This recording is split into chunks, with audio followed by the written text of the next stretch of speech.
Hello friends, कैसे हैं आप लोग? अच्छे होंगे। आज के वीडियो में हम अति महत्वपूर्ण टॉपिक डिस्कस करेंगे फसलों से रिलेटेड, पशुओं से रिलेटेड जो प्रजातियां और उनकी नस्लें पूछी जाती हैं आरओ के एग्ज़ाम में। आरओ के एग्ज़ाम में काफ़ी महत्वपूर्ण सेक्शन है, तो इसकी बात करेंगे आज के हम वीडियो में। दो पार्ट में ये वीडियो लेकर आऊँगा मैं। तो पहले पार्ट में भी हम कुछ टॉपिक्स कवर करेंगे, नेक्स्ट पार्ट में बाकी जो शेष रह जाएगा। तो शुरू करते हैं आज का हम वीडियो। पहला जो फसलों के वर्गीकरण से रिलेटेड कुछ फैक्ट्स हैं उसको देख लेते हैं। कहीं कंटूर क्रॉप क्या होता है? तो कंटूर क्रॉप्स में इसका मुख्य उद्देश्य जो है भूमि तथा जल संरक्षण से है। तो याद रखेंगे, कंटूर क्रॉप भूमि तथा जल संरक्षण से होता है। ओके, यह फसलें समोच्च रेखा पर उगाई जाती हैं, समोच्च रेखा पर। तो कंटूर क्रॉप और समोच्च रेखा के बारे में थोड़ा सा जान लेते हैं। समोच्च रेखा मेनली पहाड़ों पर खेती की जाती है, यानी कि ढाल के विपरीत किसी भी प्रकार की कर्षण क्रिया किए बिना ही क्या है, इस खेती का समोच्च खेती की जाती है, यानी कि पहाड़ों पर देखे होंगे चाय के बागान ढालों के साथ होते हैं। ठीक है। और कंटूर रेखा क्या होती है? जैसे कंटूर रेखा की बात करें तो जो ढाल के ऊपर एक ही ऊंचाई से अलग दो बिंदु होते हैं उसको मिलाने वाली एक काल्पनिक रेखा है कंटूर रेखा। ओके, तो ज़्यादा समय ना लेते हम आगे बढ़ेंगे, समय कम है। कवर क्रॉप्स क्या हैं? तो ऐसी फसलें जो भूमि को ढक कर रखती हैं, भूमि को क्षरण से बचाती हैं। ठीक है, मृदा अपरदन से बचाती हैं। इनकी जड़ें मिट्टी में जल की तरफ फैल जाती हैं, जिससे वर्षा के कारण भूमि का कटाव कम होता है। ओके, तो मेनली याद रखेंगे कवर क्रॉप्स कवर कर रहा है किसको? भूमि को, पूरी भूमि को कवर करती हैं ये फसलें और भूमि क्षरण से रोकती हैं, मिट्टी कटाव रोकती हैं वर्षा में। तो मेनली इसमें कौन सी फसलें आती हैं कवर क्रॉप में? शकरकंद, मूंगफली, उड़द, लोबिया। मूंगफली देखे होंगे, छोटा सी झाड़ी टाइप होती है, वो पूरे ज़मीन पे फैलती है चारों तरफ। तो याद रखेंगे कवर क्रॉप में शकरकंद, मूंगफली, उड़द और लोबिया। नेक्स्ट है trap crop. Okay, trap crop तो खेतों की कीट पतंगों और खरपतवार से बचाने के लिए ये फसल लगाई जाती है। जो फसल लगाई जाती है उन्हें ट्रैप क्रॉप कहते हैं। ट्रैप करना मतलब क्या? फंसाना किसी को। ट्रैप मतलब क्या होता है? फंसाना। तो याद रखेंगे ऐसे, किसको फंसाना है? इनको, कीट पतंगों और पतवार को। जैसे कपास के पौधे होता है, ठीक है, और कपास के पौधे में कॉटन रेड बग नामक कीट लगता है, तो उसको बचाने के लिए क्या, चारों तरफ मेड़ के हम भिंडी का पेड़ लगाते हैं, जिससे क्या है, कीट भिंडी में ही उलझ कर रह जाते हैं। ओके, तो याद रखेंगे ट्रैप क्रॉप। तो कपास के पौधों को कॉटन रेड बग नामक कीट से बचाने के लिए किस पौधे को लगाया जाता है? भिंडी के पेड़ के पौधों को। याद रखेंगे इसको। नेक्स्ट कौन सी क्रॉप है? कैश क्रॉप या कॉमर्शियल क्रॉप। ठीक है, तो कॉमर्शियल क्रॉप से मतलब सब लोग समझ रहे हैं जिसको बेच कर क्या है, तुरंत धन प्राप्त किया जा सके। उदाहरण की बात करें, यानी कि जो कॉमर्शियल है बेच कर ज़्यादा पैसे मिलते हैं अच्छे खासे। जूट, कपास हो गए, गन्ना हो गए, चाय हो गया, कॉफ़ी और रबर, ये सब क्या है, कॉमर्शियल क्रॉप में आती हैं, या कैश क्रॉप। हम इसको कैश कराते हैं बेचकर, यानी कि पैसा प्राप्त करते हैं। नेक्स्ट है बागानी फसलें। बागानी में क्या होता है? रोपण किया जाता है। ठीक है, रोपते हैं हम फसलों को। जैसे धान को देखा होगा आपने, जून जुलाई के महीने में धान के बीज को क्या है, अंकुरित कर लिया जाता है या थोड़ा बड़ा कर देता है, फिर उसको क्या खेत में रोपा जाता है, तो उसको क्या, रोपण विधि। तो बागानी फसलें क्या हैं? हम यहाँ बागानी फसलों की बात कर रहे हैं। बागानी फसलों के अंतर्गत काजू, नारियल, सुपारी, कोकोवा और रबर, ये सब क्या हैं? बागानी फसलें हैं। नेक्स्ट है एनर्जी क्रॉप, ऊर्जा। तो कुछ विशिष्ट फसलों से तरल ऊर्जा प्राप्त करने के लिए इनकी खेती की जाती है, जैसे जेट्रोफा, गन्ना से एथिलीन बनाया जा रहा है, आलू, टपियोका और मक्का। ठीक है, बायोडीजल बनाए जाते हैं मक्का से। तो याद रखेंगे एनर्जी क्रॉप्स हैं ये। जेट्रोफा, गन्ना, आलू भी है, टपियोका और मक्का, ये सभी हैं। नेक्स्ट हम बात कर लेते हैं भारतीय फसल चक्र की। आप लोग पूरा वीडियो देखिएगा, आप लोग काफ़ी फायदा होगा, 2 पार्ट में लाया गया है। नेक्स्ट है रबी।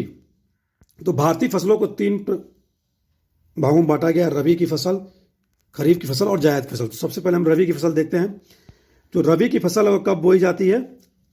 अक्टूबर से मार्च में, यानी कि ठंडी के महीने में। ठंडी के महीने में होती है अक्टूबर का महीना जो ठंडी का होता है उसमें बोई जाती है, और गर्मी जब आती है मार्च में इसको काटा जाता है। ठीक है, तो प्रमुख फसलें क्या हैं जो ठंडी में बोई जाती हैं?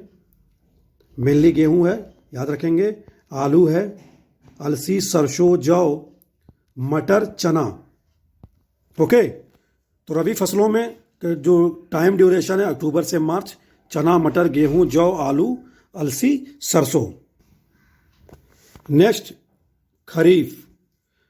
खरीफ की जो फसल है इसके अंतर्गत जून जुलाई में से लेकर अक्टूबर तक। ओके, जून जुलाई में भी हमने बात की थी। तो प्रमुख फसलें क्या हैं? जून जुलाई में बोई जाएंगे और सितंबर अक्टूबर तक काटी जाती हैं, जैसे ज्वार, बाजरा, चावल, कपास, तंबाकू, मक्का, सोयाबीन, मूंगफली, जूट और उड़द। ओके, तो ये सारी फसलें खरीफ के अंतर्गत आती हैं। फिर से सुन लें एक बार। ज्वार, बाजरा, चावल, कपास, तंबाकू, मक्का, सोयाबीन, मूंगफली, जूट और उड़द। नेक्स्ट जो फसल है, नेक्स्ट फसल है जायद। समय क्या है इसका? अल्पकालिक समय है, गर्मी के ही दिन में, यानी कि मार्च से लेकर जून तक।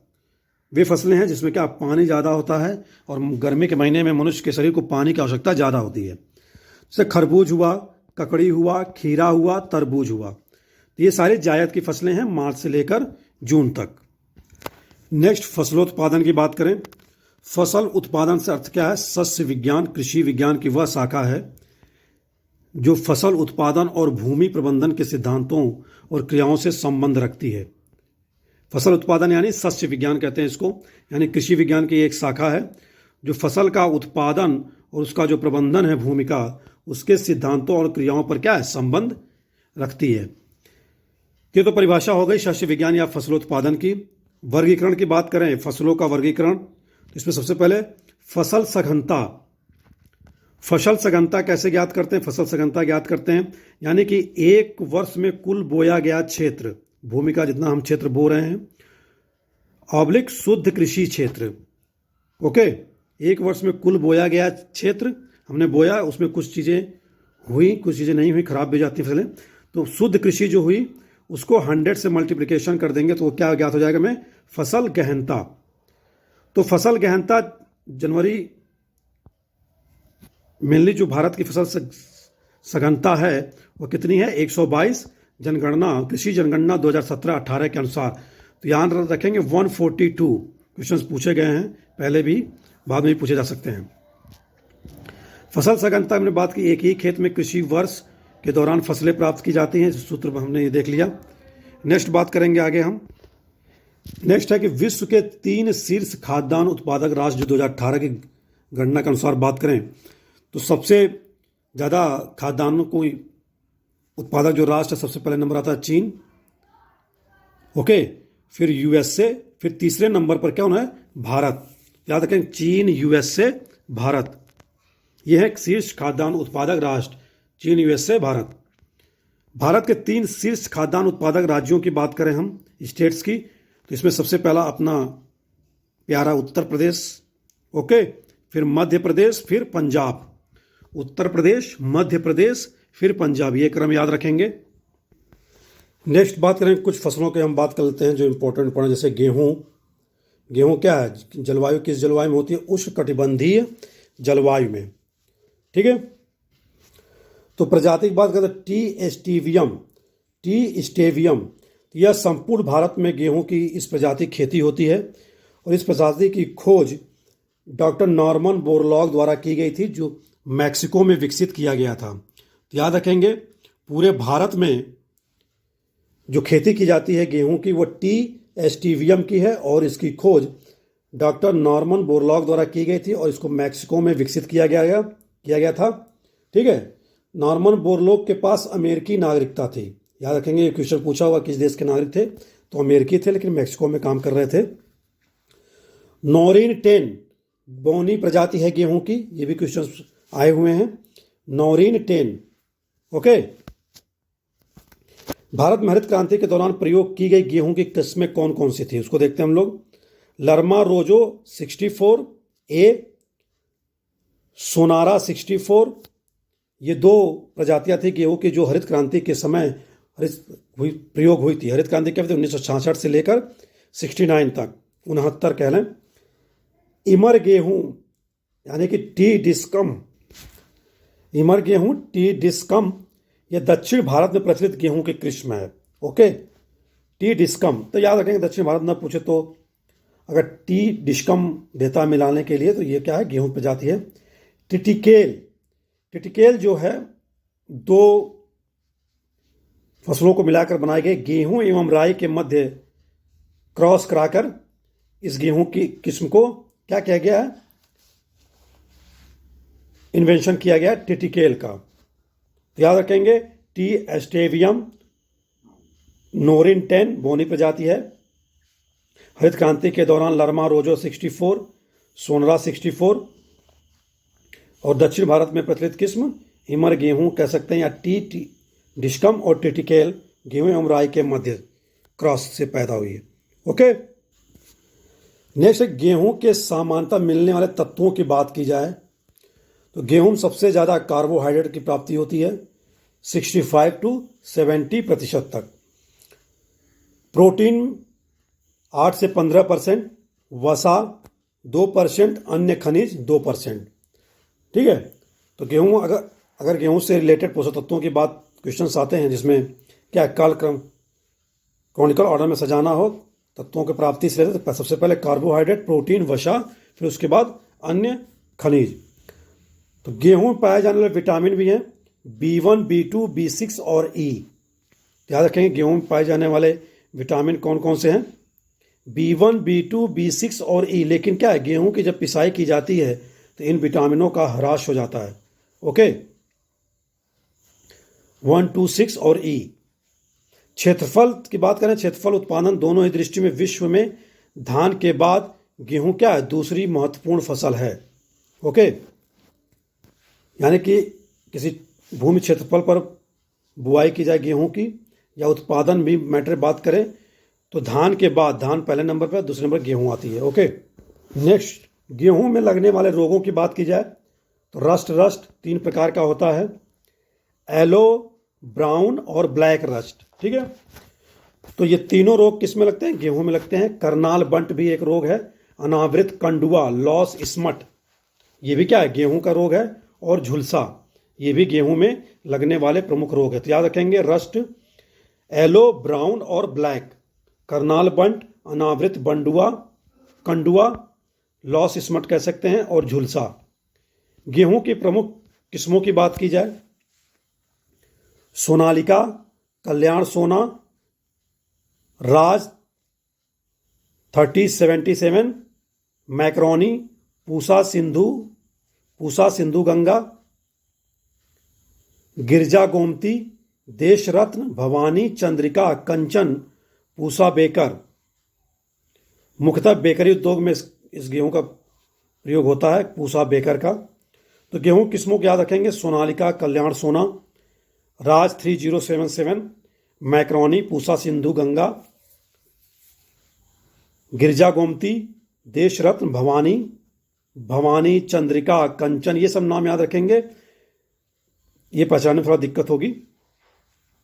तो ये हो गई गेहूं की किस्में, उसमें लगने वाले रोग। शीर्ष उत्पादक गेहूं राज्यों की बात करें, उत्पादक राज्य की और फिर राष्ट्र की बात है तो शीर्ष गेहूं उत्पादक राज्य जो भारत में की बात करेंगे हम, उत्तर प्रदेश, मध्य प्रदेश, पंजाब। वही क्रम है जो खाद्यान्न उत्पादन का है, उत्तर प्रदेश, मध्य प्रदेश, फिर पंजाब। राष्ट्र में बात करें, देश की बात करें तो सबसे ज़्यादा चीन में, फिर दूसरे नंबर पर भारत आता है, तीसरे नंबर पर रूस। चीन, भारत, रूस। नेक्स्ट चावल गेहूं की बात कर ली हमने। उत्पत्ति इसकी दक्षिण पूर्व एशिया में हुई है। औसत तापमान जो है इसको जो चाहिए 24 डिग्री सेल्सियस तक चाहिए। औसत वर्षा 150 सेंटीमीटर होनी चाहिए। चावल एक क्या स्वपरागित फसल है, याद रखेंगे इस स्टेटमेंट को, स्वपरागित फसल है। परागण क्रिया बायोलॉजी में पढ़े होंगे आपने, बॉटनी में। बुआई का समय क्या है, जून जुलाई, हमने ऊपर बात की वीडियो में। अजोला, नील हरित शैवाल, धान की फसल में क्या है, नत्रजन की यानी कि नाइट्रोजन की आपूर्ति जैव उर्वरक हैं। अजोला, नील हरित शैवाल जैव उर्वरक हैं जो नाइट्रोजन को प्राप्ति के लिए क्या है, चावल में ये डाले जाते हैं जैव उर्वरक। अजोला, नील हरित शैवाल। डैपोंग मेथड यानी कि चावल उत्पादन की एक विधि है, डैपोंग मेथड। चावल उत्पादन की यह विधि फिलीपींस, जापान में प्रचलित है। इस विधि में रोपनी हेतु पौधे 12 से 15 दिन में पूरी तरह क्या है, तैयार हो जाते हैं, यानी टाइम ड्यूरेशन जो है 12 से 15 है। तो डैपोंग मेथड कहाँ होता है, फिलीपींस तथा जापान में। नेक्स्ट, चावल में पाए जाने वाले खनिज तत्व, प्रोटीन। तो चावल में प्रोटीन पाया जाता है 6 से 7%, कार्बोहाइड्रेट 75%, वसा 3% और अन्य खनिज 1.2%। तो सेम है जैसे गेहूं में थे क्रम, कार्बोहाइड्रेट, प्रोटीन, वसा और अन्य खनिज। लेकिन यहाँ जो कार्बोहाइड्रेट है 75% तक है, प्रोटीन 6 से 7% है, वसा 3, अन्य खनिज 1.2। तो संयुक्त राष्ट्र ने सबसे पहले 2004 को अंतर्राष्ट्रीय चावल वर्ष घोषित किया था। ये काफ़ी पुराना डेटा है। अंतर्राष्ट्रीय चावल अनुसंधान संस्थान दक्षिण एशिया का क्षेत्रीय केंद्र उत्तर प्रदेश के वाराणसी में स्थित है, ये इसको याद रखेंगे। और अंतर्राष्ट्रीय चावल अनुसंधान संस्थान कहाँ है, मनीला, फिलीपींस। जया,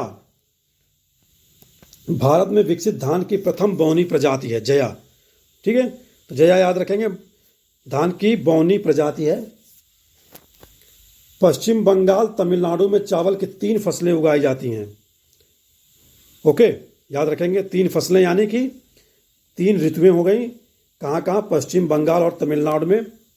आस एक फसल है चावल की, सितंबर और अक्टूबर में, सितंबर अक्टूबर में। अमन जाड़े के दिन में यानी कि ठंडी में। बोरो यानी गर्मी में, पश्चिम बंगाल में होती है बोरो। तो आस सौ से याद रखेंगे, सितंबर, अक्टूबर, अ से अक्टूबर यानी अमन, सॉरी आस सितंबर अक्टूबर, अमन जाड़े में और बोरो गर्मी में। हेलो फ्रेंड्स, प्रीवियस वीडियो में हमने बात की थी कुछ फसलों की, तो चावल तक की बात कर रहे थे हम, चावल से रिलेटेड। तो इस वीडियो में उसके आगे बात करते हैं। हमने ये पश्चिम बंगाल, तमिलनाडु चावल 3 किस्में हमने बात कर ली थी, आस सितंबर से अक्टूबर तक, अमन जाड़े में और बोरो गर्मी में। उसके आगे बात करेंगे आज। चावल की कुछ किस्में हैं, किस्मों की बात करेंगे, जैसे बारानी द्वीप, शुष्क सम्राट, माही, सुगंधा, पूसा सुगंधा, साकेत, कावेरी। जया बात की थी हमने, बौनी प्रजाति है, सबसे पहले उगाई गई थी चावल की। बाला, कृष्णा, हंसा, विजय, पद्मा, अन्नपूर्णा, काची, जमुना, लूनाश्री। तो ये सारी किस्में हैं किसकी, चावल की, याद रखेंगे। साकेत हो गया, शुष्क सम्राट, बरानी द्वीप, बाला, कृष्णा, विजया, ये सब नाम सारे याद रखेंगे। नेक्स्ट है बासमती चावल की किस्म। बासमती चावल की किस्म कौन सी है, पूसा, RH10, गंगा और सुरुचि। ओके, बासमती चावल किस्म पूसा, RH10, गंगा और सुरुचि, ये क्या है, बासमती चावल की किस्में। गोल्डन धान, जिसमें सर्वाधिक विटामिन पाया जाता है, विटामिन ए, किसमें, गोल्डन धान में। चावल के धुलने पर सामान्यतः विटामिन B1 यानी थायमिन नष्ट हो जाता है। ओके, इसके अलावा पॉलिश किए हुए चावल के ऊपरी परत से भी क्या है, थायमिन नष्ट हो जाता है। तो याद रखेंगे चावल को धुलने पर कौन सा विटामिन नष्ट होता है? B1। तो बात कर रहे थे हम क्या कि पॉलिश किए हुए चावल या धोने से थायमिन B1 नष्ट हो जाता है, विटामिन। तो इसके अधिकांश सेवन क्षेत्रों में लोगों में क्या है? बेरी बेरी रोग होता है थायमिन से। ओके, नेक्स्ट बात है चावल में लगने वाले रोग। चावल में लगने वाले जो रोग हैं वह खैरा, पत्ती का भूरा धब्बा, झुलसा और झोंका। ठीक है, तो ये 4 रोग हैं चावल में जो लगते हैं: खैरा, पत्ती का भूरा धब्बा, झोंका और झुलसा। अब बात करते हैं उत्पादक राज्यों की भारत में, और राष्ट्रों की भी बात करेंगे। तो सबसे ज़्यादा चावल उत्पादक राज्य कौन सा है? पश्चिम बंगाल, उसके बाद उत्तर प्रदेश, फिर पंजाब। ये क्रम है, पश्चिम बंगाल, उत्तर प्रदेश, पंजाब। राष्ट्र की बात करें, देशों की बात करें, तो उसमें चीन है, भारत दूसरे नंबर पर आएगा, और बांग्लादेश तीसरे नंबर पर चावल उत्पादन में। तो ये क्रम हो गए हमारे उत्पादक राज्य और उत्पादक राष्ट्र के। अब बात है मक्का की। मक्का एक उभयलिंगी पौधा है, अर्थात इसमें एक ही पौधे पर नर व मादा पुष्प होते हैं, और इसको अनाजों की रानी कहा जाता है। किसको? मक्का को। ओके, तो यानी मक्का में क्या है? नर एवं मादा पुष्प दोनों एक साथ होते हैं, इसलिए उभयलिंगी पौधा कहते हैं। 2 लिंग पाए गए ना, नर और मादा, तो इसे अनाजों की रानी भी कहते हैं। मक्का से आजकल बायोडीजल और एल्कोहलिक पेय बनाया जा रहा है या बनाया जा सकता है। मक्का 3 ऋतुओं की फसल है। यह वर्ष भर बोई जाने वाली फसल है, यानी कि वर्ष भर 12 महीने 3 ऋतुओं के अनुसार। मक्के के दाने में 80% तक कार्बोहाइड्रेट पाया जाता है, और फाइबर्स भी पाए जाते हैं। इसको सेवन करने से काफ़ी फायदे हैं। मक्के में लगने वाला रोग झुलसा, तुलसीता रोग। झुलसा चावल में भी था, गेहूं में भी था। तो मेनली याद रखेंगे मक्के में तुलसीता रोग। तो तुलसीता रोग किसका है? किस फसल का? मक्के का। नेक्स्ट जो बात करें, मक्के की प्रमुख किस्में कौन कौन सी हैं? प्रताप, प्रगति, पूसा, अली, शंकर 5। तो शंकर 5 हो गया। दक्कन, विवेक, दक्कन शंकर और विवेक। विवेक याद रखेंगे, प्रताप याद रखेंगे, प्रगति, पूषा, अली, शंकर 5, दक्कन शंकर। मक्का 11 तो मक्का ही नाम है। गिरजा, सरधामणि, शक्तिमान 1 और शक्तिमान 21, सॉरी शक्तिमान 2 है, ये पाई लगा हुआ। शक्तिमान 1, शक्तिमान 2 याद रखेंगे। बचपन में बहुत शक्तिमान सीरियल देखे आप लोग। तो शक्तिमान क्या है? मक्के की प्रमुख किस्में हैं। ये सारी चीज़ इसकी बात की हमने। मक्के का जो जन्म स्थान है वह मध्य अमेरिका माना जाता है। मध्य अमेरिका। तो मध्य अमेरिका में कौन कौन से देश आते हैं? मध्य अमेरिका यानी कि जो उत्तर अमेरिका और दक्षिणी अमेरिकी महाद्वीप के बीच में है। तो कौन कौन से देश मध्य अमेरिका के अंतर्गत आते हैं? तो इसको याद करने का एक सिंपल सा ट्रिक है, जैसे कि my beautiful girlfriend Elisa has not come in the party. Okay, my beautiful girlfriend Elisa has not come in the party. तो माई में म से बात किया जाए, एम से तो मैक्सिको हो जाता है। बी से बात करें ब्यूटीफुल्स में तो बेलीज हो जाएगा। गर्लफ्रेंड से बात करें जी से तो गुवाटे हो जाएगा। ठीक है, माई ब्यूटीफुल गर्लफ्रेंड इलिसा, या इलिसा मतलब ई से El Salvador, Elisa has not come. Has में एच है तो होंडुरास, नॉट में न यन है तो निकारागुआ, कम सी से कोस्टारिका, और कम इन द पार्टी पी से पनामा। ओके, तो ये ट्रिक है, आसानी से याद हो जाएगा, खास करके लड़कों को। माई beautiful girlfriend Lisa has not come in the party. Okay, ये तो बात हो गई मध्य अमेरिका की। मक्का की पत्तियों का शीर्ष सफ़ेद होना किसका सूचक है? जिंक की कमी। जब पौधे में क्या है, मक्के के पौधे में जिंक की कमी होगी तो वह उसका पौधा क्या है, पत्ती जो है शीर्ष उसकी सफ़ेद होना शुरू हो जाती है।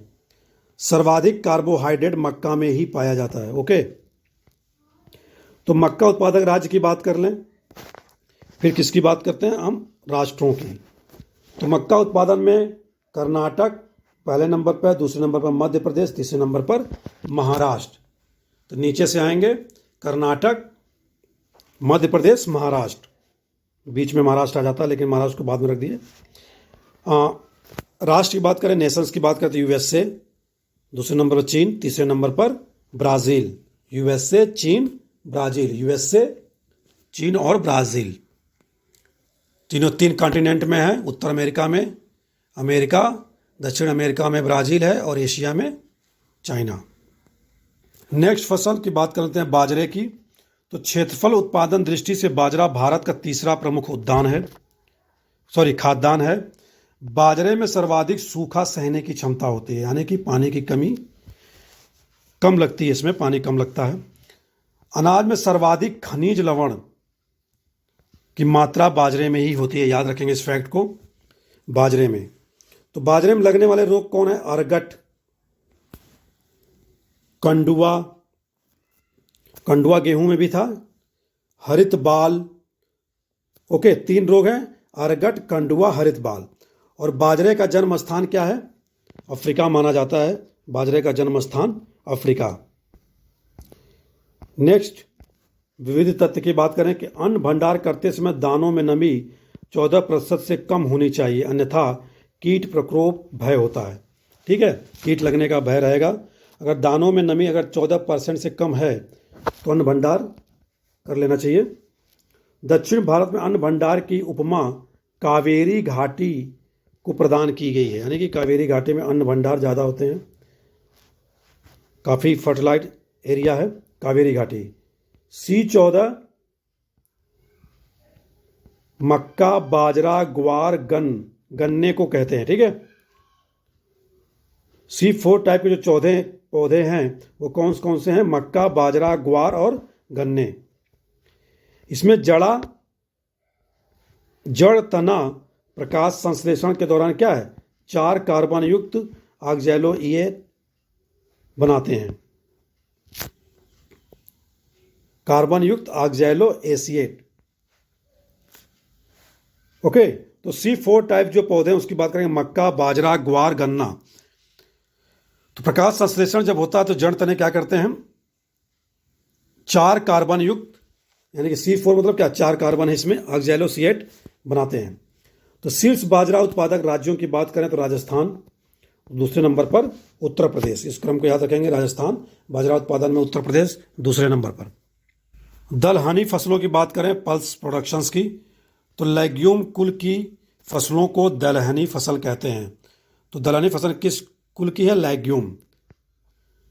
दलहन में सबसे ज़्यादा योगदान चना और उसके बाद किसका है, अरहर का। ओके, भारत में विश्व में दालों का सबसे बड़ा उत्पादक और उपभोक्ता एवं आयातक है।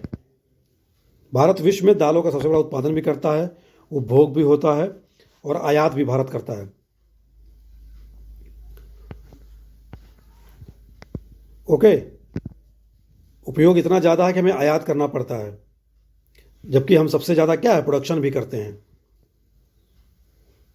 तो इस हिसाब से जब आयात करना पड़ा तो हम दाल का निर्यात नहीं करते। याद रखेंगे सारे फैक्ट। देश में कुल उत्पादित दलहन का 63% कब किस सीजन में होता है, रबी के सीजन में, यानी कि हमने बात की अभी अक्टूबर से लेकर मार्च के बीच में, और 37% खरीफ की फसल में, जून जुलाई के से लेकर सितंबर अक्टूबर तक।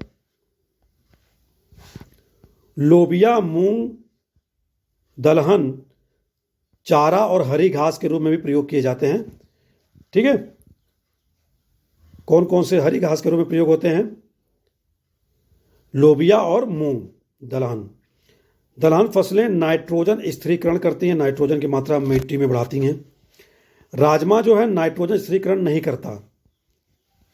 ठीक है, दलहन फसल है, लेकिन ये किसके अनुसार है, ये लोक सेवा आयोग के उत्तर प्रदेश के अनुसार ये क्वेश्चन पूछा गया है। राजमा नाइट्रोजन का स्थिरीकरण नहीं करता।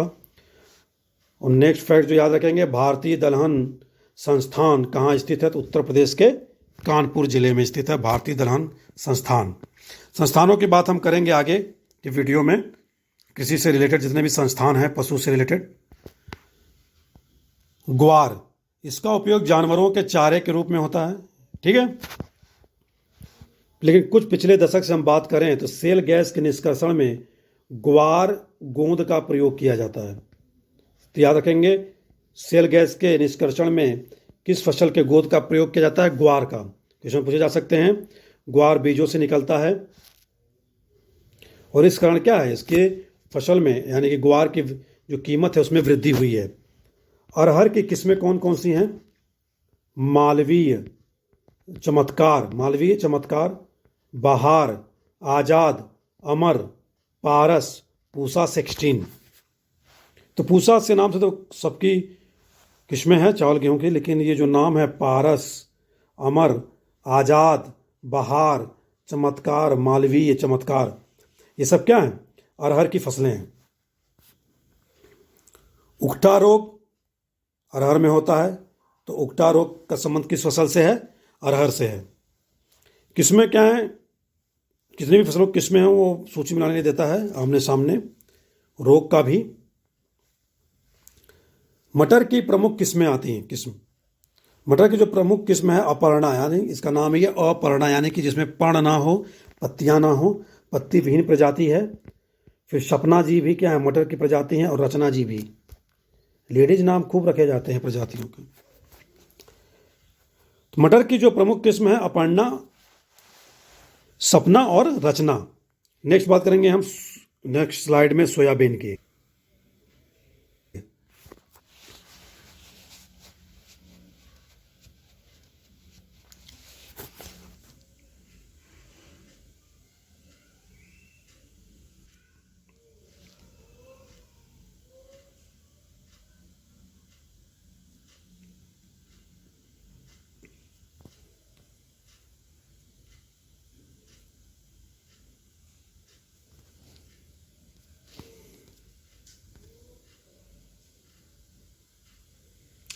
तो शीर्ष चना उत्पादक जो राज्य है उसकी बात की जाए, चना उत्पादन में भी क्या है? महाराष्ट्र आगे है, दूसरे नंबर पर मध्य प्रदेश। अरहर उत्पादन की बात करें इसमें भी महाराष्ट्र है, लेकिन सेकंड स्थान पर कौन है? कर्नाटक। तो दलहन में ओवरऑल तो महाराष्ट्र है ही, इसलिए चना और अरहर में महाराष्ट्र मान लें, और चना में मध्य प्रदेश दूसरे नंबर पर है, और अरहर उत्पादन में कर्नाटक। उड़द और जो मूंग फसल है, दलहन की उड़द और मूंग फसलें क्या हैं? जायद सीजन में उगाई जाती हैं, मुख्यतः सिंचित क्षेत्रों में उगाई जाती हैं। जायद की बात की थी हमने, मार्च से लेकर मई तक, मार्च अप्रैल मई 3 महीने का। ओके, तो सिंचित क्षेत्रों में उगाई जाने वाली दलहनी फसलें कौन सी हैं? उड़द और मूंग। कुछ तिलहनी फसलों की बात कर लें। भारत में 72% तिलहनी फसलों की वर्षाधीन कृषि की जाती है। वर्षाधीन कृषि, वर्ष के अधीन, पूरे वर्ष पर। परिणाम स्वरूप प्रतिकूल मौसम के कारण उत्पादन में पर्याप्त उतार चढ़ाव आता रहता है, ये सो इफेक्ट है। तिलहन क्या एक नकदी फसल है, जैसे सोयाबीन की बात की अभी हमने ऊपर। सोयाबीन हालांकि दलहन फसल है, लेकिन किसको रखा गया है? सोयाबीन को तिलहनी फसल में। सूरजमुखी, मूंगफली, तोरिया, ये सब क्या हैं? तिलहनी फसलें हैं। सोयाबीन, सूरजमुखी, मूंगफली, तोरिया। मूंगफली के भी तेल निकलता है। देश के कुल कृषि क्षेत्र में 15% भाग पर तिलहनी फसलें उगाई जाती हैं। यानी जो खाद्यान्न हम उगाते हैं, गेहूं, चावल, बाजरा, ये सब, इनके बाद दूसरा जो प्रमुख क्षेत्रफल है, क्षेत्रफल के हिसाब से वो तिलहनी फसलें ही हैं। ओके। मूंगफली की प्रमुख किस्में बात करें, चंद्रा, कौशल, चित्रा 64, धीरज 101। ये तो हो गई मूंगफली की किस्में, चंद्रा, कौशल, चित्रा 64, धीरज 101। मूंगफली तेल की मात्रा 45%। मूंगफली में जो तेल की मात्रा होती है 45% तक होती है। प्रोटीन 30% तक होता है, यानी कि प्रोटीन जिसको ज़्यादा लेना हो मूंगफली खाए। इस कारण दूध की तरह संपूर्ण आहार माना जाता है। ओके, जैसे दूध को संपूर्ण आहार माना जाता है, वैसे ही मूंगफली को भी क्या संपूर्ण आहार माना जाता है। इसलिए देखिएगा क्या फास्ट में लोग ज़्यादा खाते हैं मूंगफली भूनकर घी में। पेगिंग मूंगफली विकास की एक प्रक्रिया है। क्या है पेगिंग? मूंगफली को विकास से डेवलपमेंट करने की एक प्रक्रिया है। मूंगफली भी क्या है, एक स्वपरागित फसल है। ओके, स्वपरागित फसल, यानी जैसे मक्के की बात की थी हमने, स्वपरागित होता था। मूंगफली में पोलीफली रोग, एक रोग होता है, कौन सा, पोलीफली रोग। किसमें होता है, मूंगफली में। कैल्शियम की कमी से होता है, किसकी, Ca, कैल्शियम। मृदा कटाव से प्रभावित क्षेत्रों में मूंगफली अपर्दन अवरोधी फसल के रूप में उगाई जाती है। ऊपर हमने बात की थी कवर क्रॉप की, तो क्या मिट्टी को ढक लेते हैं ये, बारिश होगी अगर तो मृदा अपर्दन नहीं होता। नेक्स्ट, मूंगफली में लगने वाले रोग कौन कौन से हैं, टिक्का है, चारकोल रोट है। तो मूंगफली के रोग कौन कौन से हैं, टिक्का, चारकोल, रोट। शीर्ष 3 उत्पादक राज्यों की बात करेंगे। सबसे ज़्यादा उत्पादन मूंगफली का गुजरात में होता है, फिर उसके ऊपर स्टेट है राजस्थान, फिर सबसे नीचे आ जाइए तमिलनाडु। ओके, तो अगर हमको याद रखे गरज, ऐसे याद रख लेना, गरज किसको गरज है, मूंगफली की, तो गुजरात को गरज है, राजस्थान को गरज है, सॉरी ज नहीं गरत होगा, गरत, गरत में जाना, तमिलनाडु। ठीक है, तमिलनाडु। तो 3 हो गए, गुजरात, राजस्थान, तमिलनाडु। तो ये हो गए 3 स्टेट्स मूंगफली के। सूरजमुखी की बात करें, सूरजमुखी क्या, तिलहनी फसल है, रूस से भारत आई। याद रखेंगे इस फैक्ट को कि सूरजमुखी की जो फसल है वह कहाँ से आई, भारत, रूस से। तो सूरजमुखी के तेल में 14% लाइनोलिक पाया जाता है, 64% लाइनोलिक, जो मानव धमनियों को एकत्रित खराब कोलेस्ट्रॉल को साफ करने का कार्य करता है। ओके, जो मानव धमनियां हैं उसमें जो कोलेस्ट्रॉल एकत्रित हो जाता है उसको साफ करने का काम सूरजमुखी का तेल करता है। अगला क्वेश्चन पूछे क्या कि तेल में क्या, वो सूरजमुखी के तेल में क्या पाया जाता है जो मानव धमनियों के कोलेस्ट्रॉल को साफ करता है, तो वह क्या है, लाइनोलिक। क्या है, लाइनोलिक। सूरजमुखी के शीर्ष उत्पादक राज्य हैं कर्नाटक और तेलंगाना, कर्नाटक और तेलंगाना। तो याद रखेंगे सूरजमुखी साउथ इंडिया में ज़्यादा होते हैं, साउथ की मूवीज़ देखिए, कर्नाटक और तेलंगाना। सरसों के बारे में जान लेते हैं। सरसों में एरुसिक एसिड पाया जाता है जो मानव स्वास्थ्य के लिए क्या है, हानिकारक होता है, मानव स्वास्थ्य के लिए हानिकारक होता है एरुसिक एसिड, इसलिए सरसों का तेल कम खाइए सूरजमुखी का। सरसों की खल्ली में, खली जो होती है, सरसों जब तेल पिराएंगे आप चक्की पर तो भूरे कलर में खली निकलती है, उसकी बात हो रही है कि उसमें केक कह लीजिए, खल्ली केक, ग्लूकोसिनोलेट्स की उपस्थिति के कारण यह क्या है, प्रोटीन का स्रोत नहीं माना जाता। अच्छा, तो खली में क्या उपस्थित होता है, याद रखेंगे ग्लूकोसिनोलेट्स, और इसमें प्रोटीन नहीं होता। यह वृद्धि और विकास को क्या है, प्रभावित करता है, और इसकी वजह से घेंघा भी उत्पन्न होता है, घेंघा रोग गले में। इसलिए सरकार द्वारा तेल में ग्लूकोसिनोलेट्स की मात्रा की सीमा 0.5% निर्धारित की गई है। ओके, यानी कि सरसों के तेल में जो ग्लूकोसिनोलेट्स की जो मात्रा की सीमा 0.5% रखनी है। जितनी भी कंपनियां तेल बनाती हैं, जैसे बाबा रामदेव, पंसारी, ये सब, फॉर्चून, याद रखेंगे सरसों खल्ली, ग्लूकोसिनोलेट्स, प्रोटीन नहीं होता है, विकास को प्रभावित करता है, घेंघा रोग उत्पन्न होता है। ओके, अब क्या बात करें, शीर्ष उत्पादक राज्यों की बात करें, सरसों राजस्थान, मध्य प्रदेश, हरियाणा। ठीक है, तो सरसों उत्पादन में सबसे उत्पादक राज्य, शीर्ष उत्पादक राज्य राजस्थान, मध्य प्रदेश, फिर तीसरे नंबर पर हरियाणा। फायलॉडी एक रोग है जो तिल में होता है,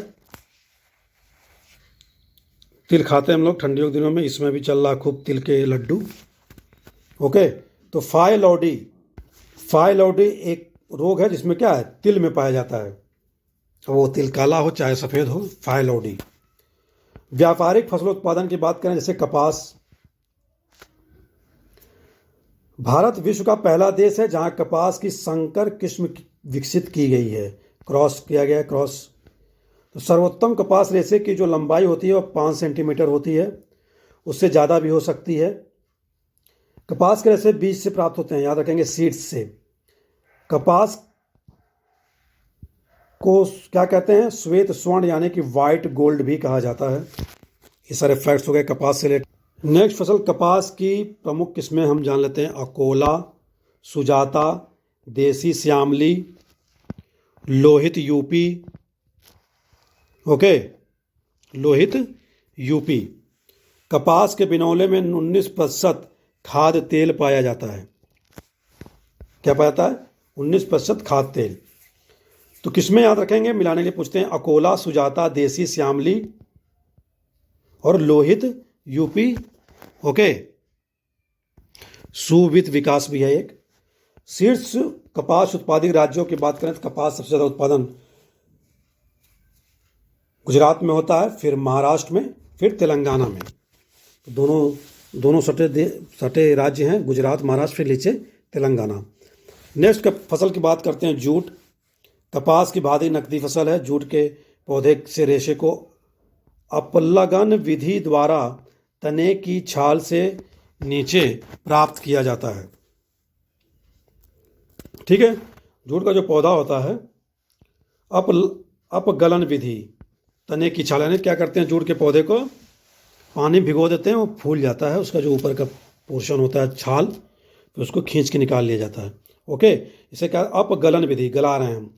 इसके उत्पादन के लिए नई जलोढ़ मृदा और 150 से 200 सेंटीमीटर वर्षा तक की आवश्यकता होती है। 150 से 200 वर्षा होनी चाहिए और नई जलोढ़ मृदा होनी चाहिए। नेक्स्ट कि शीर्ष जूट उत्पादक राष्ट्र कौन कौन से हैं, भारत और बांग्लादेश। राष्ट्रों की बात करें तो भारत और बांग्लादेश। राज्यों में I think Pashchim Bangal number 1 पे है, दूसरे नंबर पर बिहार है, चेक कर लेंगे फैक्ट को। गन्ना, यह भी एक नकदी फसल है। तो इतिहास में बात करें, प्रथम चीनी मिल 1903 में उत्तर प्रदेश का जो देवरिया जिला गोरखपुर के बगल में, वहाँ जगह है प्रतापपुर, वहाँ पर सबसे पहले स्थापित की गई थी। एक समिति है रंगराजन समिति, चीनी उद्योग को नियंत्रण मुक्त करने संबंधी विवादों पर, संबंधी मामलों पर क्या है, विचार करने के लिए बनाई गई थी रंगराजन समिति। तो गन्ने में जो रोग होता है वह है तना सड़न यानी कि रेड रॉट, तना सड़ने लगता है। कीट की बात करें, गन्ने में जो कीट लगता है उसको क्या नाम, पायरिल्ला, गोरिल्ला से याद रखिएगा, पायरिल्ला। ओके, तो पायरिल्ला पे कौन सी कीट लगता है, पायरिल्ला किस फसल पे कीट लगती है, गन्ने पर। नेक्स्ट क्या, गन्ने के बीज शोधन हेतु एल्गोल कवकनाशी का प्रयोग किया जाता है। एल्गोल कवकनाशी का प्रयोग किया जाता है गन्ने के बीज शोधन में। किसका प्रयोग किया जाता है, एल्गोल कवकनाशी का। सर्वाधिक चीनी मिलें कहाँ हैं, महाराष्ट्र में है। उत्पादक राज्यों की बात करें गन्ने की, तो उत्पादन हालांकि अपने उत्तर प्रदेश में ज़्यादा होता है, फिर महाराष्ट्र में होगा, फिर कर्नाटक में होगा। ओके, ये उत्पादक राज्य हैं। अगली फसल है तंबाकू। तंबाकू की बात करें, एक क्यूरिंग प्रोसेस है जिसमें क्या, तंबाकू की पत्तियों को सुखाने की प्रक्रिया है क्यूरिंग। तंबाकू भरे जाते हैं, पत्तियों से ही प्राप्त होते हैं। भारत में सार्वजनिक स्थलों पर धूम्रपान करने पर रोक 2004 से गलत, इसका कोई अभी यूज नहीं है। शीर्ष तंबाकू उत्पादक राज्य की बात करें, तंबाकू अभी गुजरात है, पहले आंध्र प्रदेश था, हम लोग पढ़े, अभी गुजरात, फिर आंध्र प्रदेश, फिर उत्तर प्रदेश। ठीक है, तंबाकू उत्पादन में उत्तर प्रदेश तीसरे नंबर पर आता है। अब गुजरात हो गया, पहले आंध्र प्रदेश था। ठीक है, तो गुजरात, आंध्र प्रदेश और उत्तर प्रदेश। शीर्ष तंबाकू उत्पादक राष्ट्रों की बात करें, जाहिर सी बात है चाइना, फिर दूसरे नंबर पर भारत है तंबाकू उत्पादन में, फिर ब्राज़ील तीसरे नंबर पर, चीन, भारत, ब्राज़ील। नेक्स्ट फसल चाय, बहुत पीते हैं भारत के लोग। तो चाय के पौधे को चीन से 1834 में भारत में खेती करने के लिए क्या किया गया, मंगाया गया। कब आया भारत में चाय? 1834 में। 35 से खेती शुरू होती है इसकी। जाड़ों में पानी न रुके इसके लिए पहाड़ी ढालों पर इसकी खेती की जाती है। ठंडी हवा ओला चाय के लिए हानिकारक है। ठीक है। 150 से 250 सेंटीमीटर तक वर्षा की आवश्यकता होती है। मिट्टी कैसी होनी चाहिए? अम्लीय होनी चाहिए और ह्यूमस युक्त मृदा होनी चाहिए। ह्यूमस होनी चाहिए, ठीक है, और अम्लीय भी होनी चाहिए। शीर्ष चाय उत्पादक राज्य पश्चिमोत्तर, जहां पहाड़ी क्षेत्र होंगे ढालों की, असम, फिर उसके बाद पश्चिम बंगाल। दार्जिलिंग टी काफ़ी फेमस है। असम, फिर पश्चिम बंगाल। तो शीर्ष चाय उत्पादक की बात कर रहे थे हम लोग राज्य में, तो असम और पश्चिम बंगाल की बात की थी। तीसरे नंबर पर तमिलनाडु है। राष्ट्र की बात करें तो चाइना, फिर भारत, फिर केन्या। ओके, चीन, भारत, केन्या राष्ट्रों में उत्पादन के। केन्या विश्व में चाय निर्यातक सबसे ज़्यादा है। कौन करता है? केन्या निर्यात करता है चाय का। भारत चाय के उत्पादन और उपभोग दोनों में क्या है? पहले स्थान पर है। ओके, तो ये तो आज की वीडियो में इतनी बात हो गई काफ़ी। नेक्स्ट वीडियो में इसके आगे बात करेंगे हम लोग। आज के इतना ही। नमस्कार। Thanks for watching the video.